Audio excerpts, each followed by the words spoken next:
Welcome to Digital Board Game Labs, wherein we explore the possibilities found in digital board gaming. My name is Alexi, and today we'll be doing something different. I won't actually be doing a tutorial today. I won't really teach you anything per se, but I will feature something I'm pretty proud of, which is one of my mods, and it's a mod for the game Steam Up by Hot Banana Games. So I wanted to feature the Steam Up mod simply because I think it's a great example of why I got really interested in building games digitally. It's one of my earliest mods, and I think it taught me the most as well. And the main driving force of learning of how to do things in Tabletop Simulator is actually encountering a lot of problems. But to me, it's really these problems that allow you to learn more, right? It's this problem-solving activity that, for me, I find so engaging and so satisfying in the end. And to me, building games digitally scratches that same itch of playing a board game, in the sense that you have this thing at the start that you need to figure out, this puzzle that's really very confusing at first. You know there's a way to actually solve it, but it's really getting there and doing this process and, being frustrated, being annoyed, and discovering solutions to that puzzle that is really very addictive, I think. And it's actually very, very fun at the end of it. So I'll go through some of the problems I encountered while making the Steam Up mod, and hopefully that will inspire you to, power through and push through all of these problems that you might be having in your own digital builds, because I'm gonna tell you, at the very end, it is going to be well worth it. So here is the Steam Up mod in all its glory, and it'll show you sort of my style when making mods, which is to make it as accurate to the physical version of a game as possible. So as you can see, I'm even starting off a game as you would in real life, which is basically just with the box.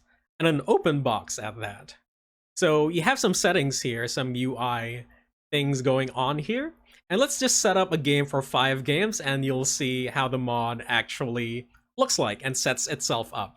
So here we go. Let's reset the camera with a space bar, and we go set up. There you go. So there goes the box cover. There are your tokens.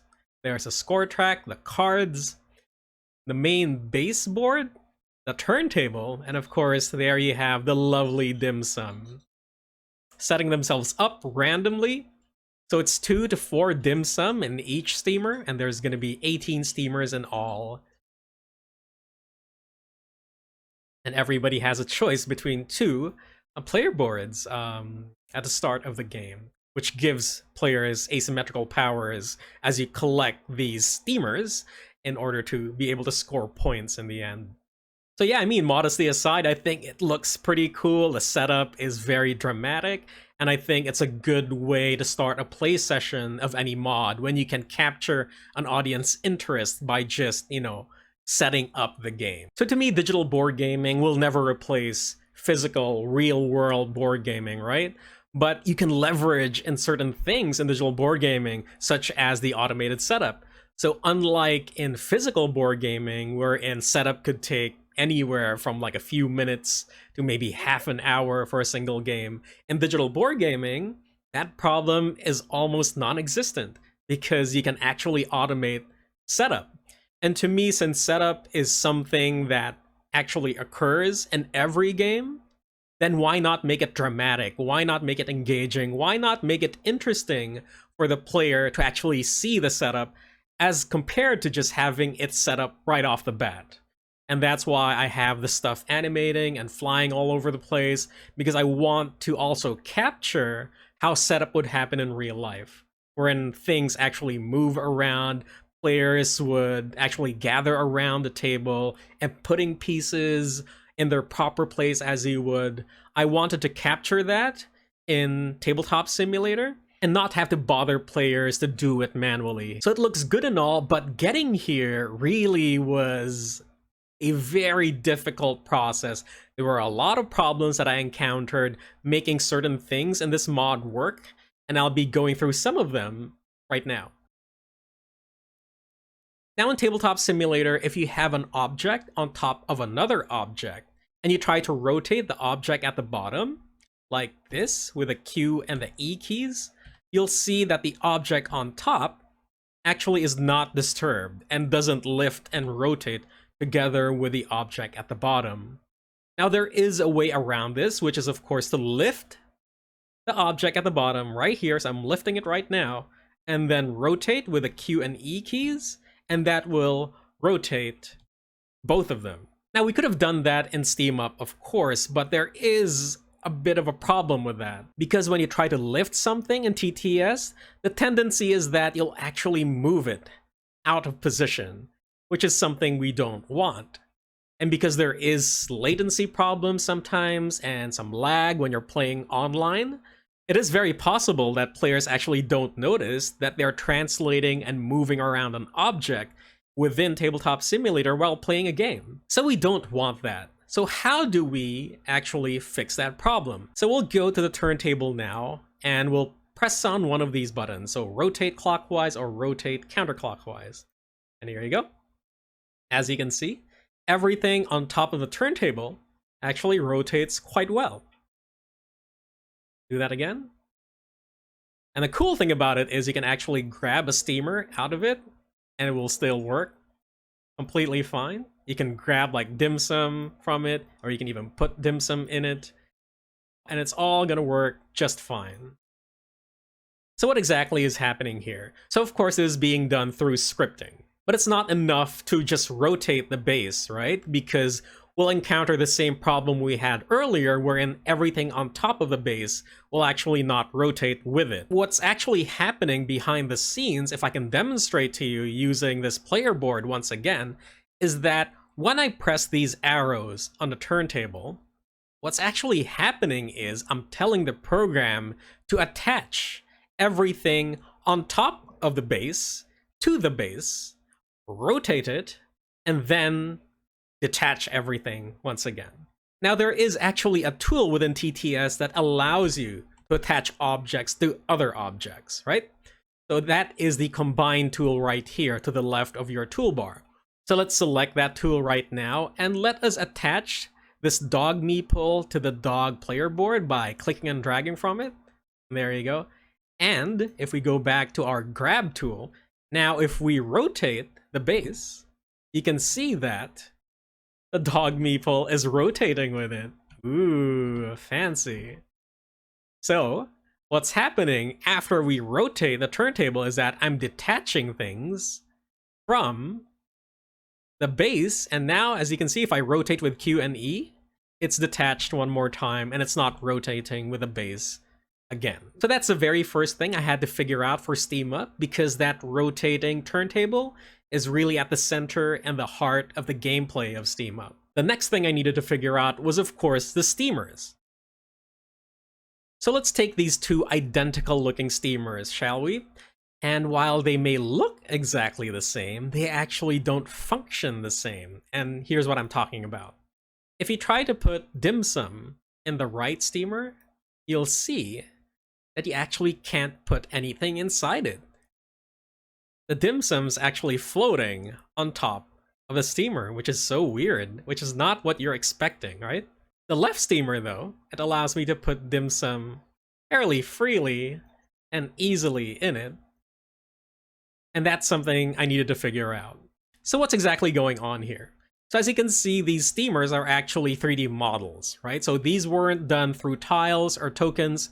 These are 3D models that were done in Blender and then imported over to TTS. Now, if you right-click on a steamer and go to Custom, you'll see that there are a lot of parameters and things that you can set up for it. The important thing to note here would be this, the collider. So the collider essentially dictates how that object interacts with everything around it. And by default, the collider is actually a cube that surrounds your model. So if you don't provide a collider for your model, TTS thinks it's actually just a cube. So the thing to note here is that how your model looks like isn't exactly how TTS treats it in the physical board game space.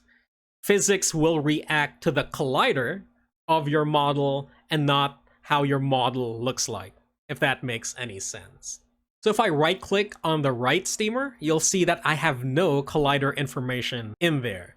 And that explains why Tabletop Simulator is treating the steamer as if it had no hole in it, as if there was no cavity inside that you can put stuff in, because it's treating it as a solid cube-like 3D shape. Now, if we go to our left steamer and just copy the URL that we have for the collider and paste that over to the collider on the right steamer and import, you'll see that it immediately falls down.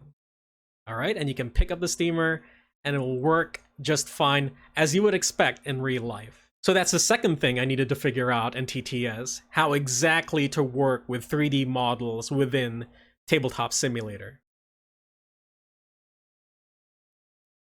And the last thing I want to go through is how exactly you can stack these steamers properly on top of each other. Now, this is a feature that Hot Banana Games and I went back and forth with because it was fairly difficult to do, or at least at the time, I didn't know how to do it.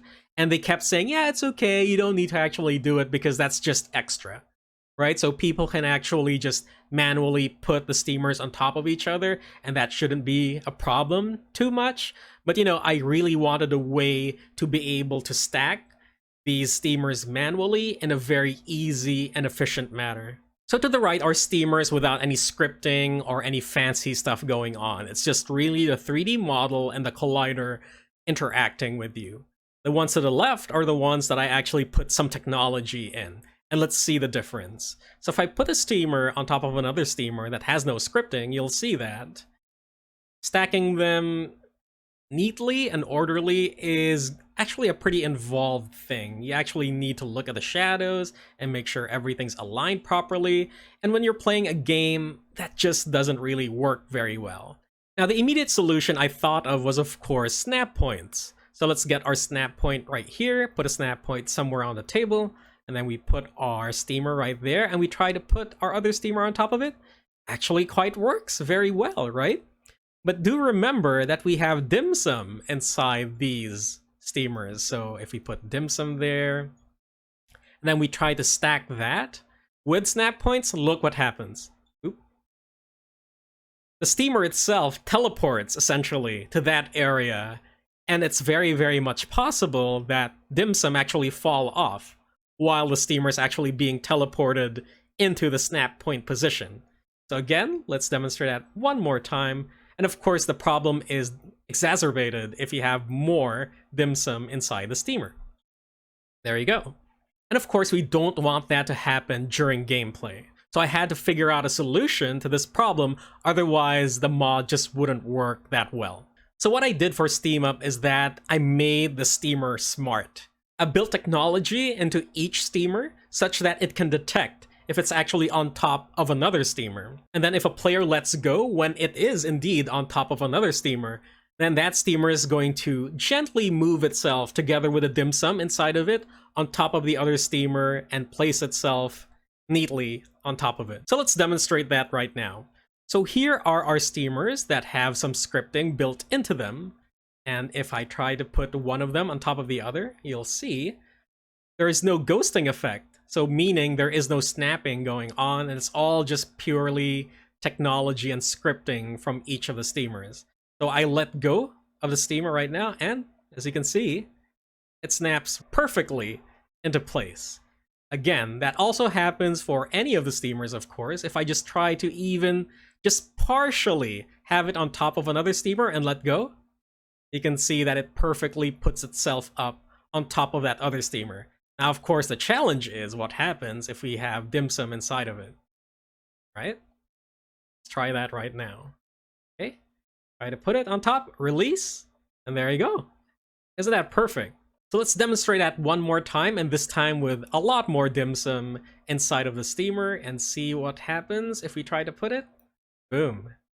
There you go. Oddly satisfying, really. So what I essentially did was come up with my own snapping functions for Steam Up, because the default snapping tools that TTS was built with don't actually work. While this function was arguably not that necessary, I think it really adds to the enjoyment of playing the game, because let's face it, a lot of board gamers are a little OCD, and just having all of these steamers stacked perfectly on top of each other adds to the satisfaction of playing a particular game. So those are some of the problems, or maybe challenges is a better word to use, that I encountered while making the Steam Up mod in TTS. So while these challenges, these puzzles were indeed very much frustrating a lot of times, it's really these challenges that helped me learn more and at a quicker pace of how to approach building games digitally.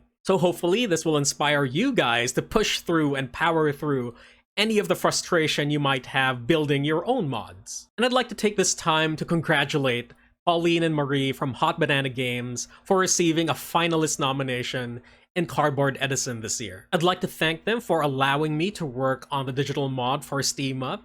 I really just connected immediately with the unique mechanism of the turntable and the possibility of working with 3D models, with the steamers, and the dim sum was really something that inspired me. And that was really instrumental in me learning a lot more about building things digitally. So again, thank you so much, Pauline and Marie, for giving me that opportunity. So the best of luck to you guys and Hot Banana Games. So that's it for this video. If you would like to play Steam Up, it is uploaded publicly to Steam Workshop right now, and the link will be in the description below. If you like what we're doing here in Digital Board Game Labs, be sure to like the video, subscribe to the channel, and click on that bell notification icon. Thank you for watching, everyone, and don't forget to have fun gaming digitally.